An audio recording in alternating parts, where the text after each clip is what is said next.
everybody, welcome back to Table Talks. For today's activity, we're going to need a glass cup, a pen, and some slips of paper to talk about Psalm 23, My Cup Overflows. So pause me here and go get your supplies.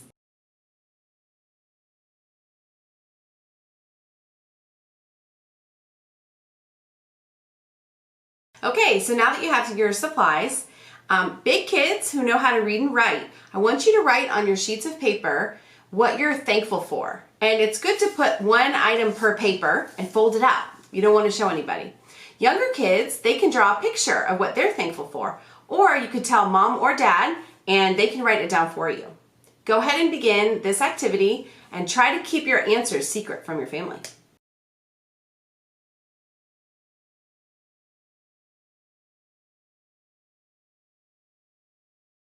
Okay, so I hope you had fun writing everything down. My cup looks a little bit like this with all the things I'm grateful for in my cup, but we're going to keep that secret for later. So we're talking today about how our cup overflows, and we're looking specifically at Psalm 23. This is a chapter of the Bible that was written as a song about how God is like a shepherd.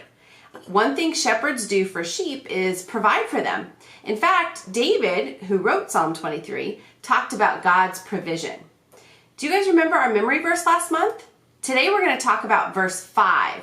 So I'd like you to, as a family, please read Psalm 23, verse 5 now.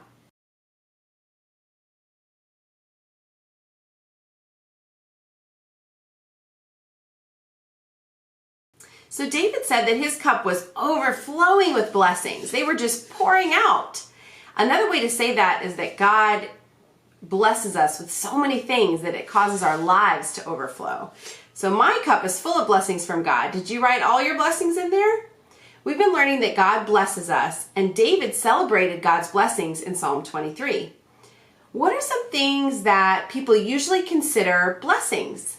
Please pause and talk about this with your family now.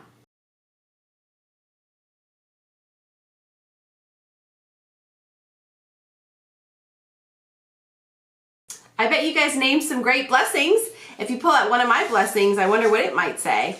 Well, this one says church, and this one says job, right? There are lots of great blessings that God has given us, and they really do overflow. David became a king, and he was one of Jesus's great-great-great-grandparents. But he also had hard times when he was running from his enemies.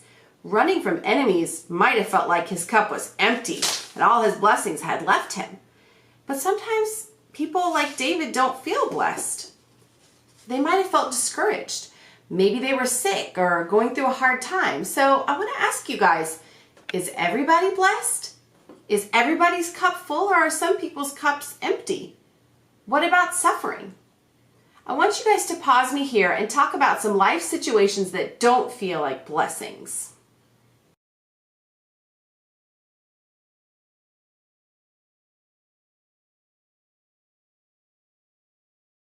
I want to read you one of my favorite verses in Jeremiah chapter 29, verse 11. God says, "For I know the plans I have for you." This is the Lord's declaration. Plans for your welfare, not for disaster, to give you a hope and a future. You know, these words were originally written to God's people when they were about to go through years of hard, sad times. They were stuck in a land far from home where they'd been taken as captives. But they were still blessed.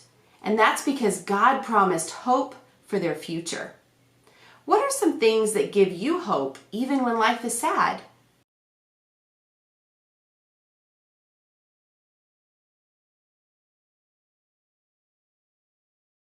Some people have an overflowing amount of love from their families, but other people have really difficult family lives.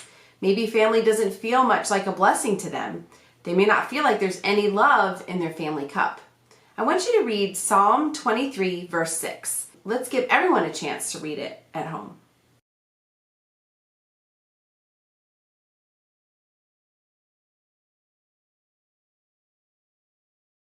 Did you see in verse 6? He said, we are blessed with goodness, love, and the house of the Lord. I would like someone in the family to write these slips down and add them to our cup of overflowing blessings. Now we're going to transition into another activity. You ready? So today we learned from the Bible about how God blesses us with so many good things. God blesses us too so much that it's hard to count all his blessings. Let's see how well you do when there's a lot of something to count.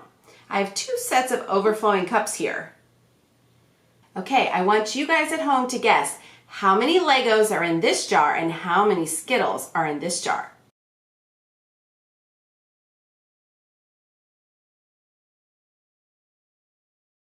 Okay, it's time for the big reveal. Guess how many Legos were in this jar? That's right, 99 Legos. Can you believe it? That many Legos fit in this jar. How about the Skittles? What did you guys think? Can you believe there are 369 Skittles in this jar? How did you make your guess about what number was in these?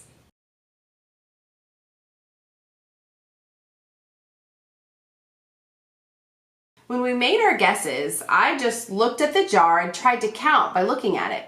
Sometimes we judge how big or good a blessing in our life is in a really similar way, by seeing it. When we look at what someone else has and compare it to what we do or don't have, it can make blessings in our lives seem smaller or maybe not as good. So even if we got really close in the guessing game, we could never begin to count all the amazing blessings that God has given us in our lives. How would you even try to count the blessings God has given you? God blesses us beyond what we can see, beyond what we can even count. Even if you got pretty close, you could never count all God's blessings. But you can count the blessings that you guys wrote at the beginning of our lesson. I'd like you to pull out your jars now and read to each other the blessings that your family has.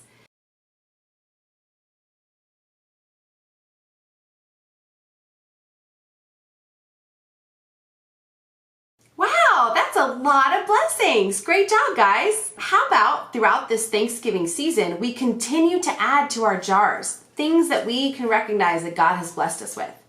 Before we close out, I want to issue a challenge to all you kids out there. Before Thanksgiving Day, I want to challenge every River kid to find a way to be a blessing to another kid. Maybe it's your neighbor. Maybe it's a friend at school, or if you're learning at home, maybe it's even your sibling or your mom or dad. But I want to see every River kid doing their best to be a blessing to someone else, because you know what? Our cup is always overflowing.